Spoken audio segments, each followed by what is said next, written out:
2026 prelims में केवल 60 दिन के करीब हमारे पास बचे हुए हैं और इन 60 दिनों को हमें प्लान करना है। अब इसमें हर एक एस्पिरेंट्स को कम से कम 4 काम करने होते हैं। पहला क्या है कि आप डेली करंट अफेयर को देखें और उसे अपने स्टैटिक पोर्शन से कनेक्ट करें। उस करंट अफेयर के माध्यम से आप न्यू डेटा का एनालिसिस करें और उसको सीखें। तो पहला काम तो ये हो गया।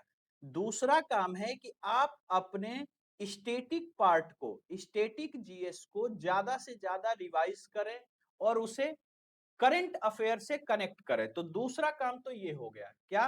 पहला डेली करंट अफेयर, दूसरा स्टैटिक जीएस रिवीजन ज्यादा से ज्यादा।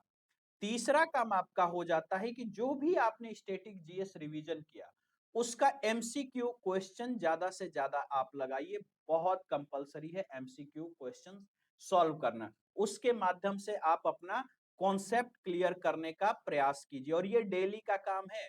और चौथा काम है कि रात को सोने से पहले 1 घंटा ही सही जो कुछ भी आपने स्टैटिक जीएस में रिवीजन किया है उसका आंसर राइटिंग कीजिए। दूसरा कोई ऑप्शन नहीं है। ऐसा नहीं है कि आप प्रीलिम्स क्लियर कर लेंगे उसके बाद आंसर राइटिंग करेंगे, या ऐसा भी नहीं है कि अगर आप आंसर राइटिंग कर लेंगे तो आपका टाइम खराब हो जाएगा। नहीं बेटा, आंसर राइटिंग के माध्यम से कॉन्सेप्ट क्लियर होता है। तो डेली आप 1 घंटा आंसर राइटिंग करने का प्रयास कीजिए। अब आपके पास जो भी समय है आप इस 4 काम में अपने समय को प्लान कीजिए।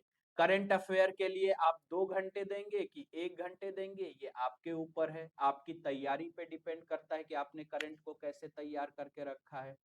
स्टैटिक जीएस रिवीजन है, अब ये आपके तैयारी पे डिपेंड करता है कि आप इसको 3 घंटे देंगे या आप इसको 4 घंटे देंगे।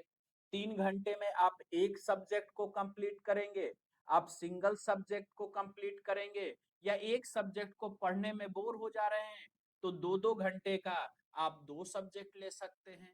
करंट सॉरी स्टैटिक को आप तैयार कर सकते हैं।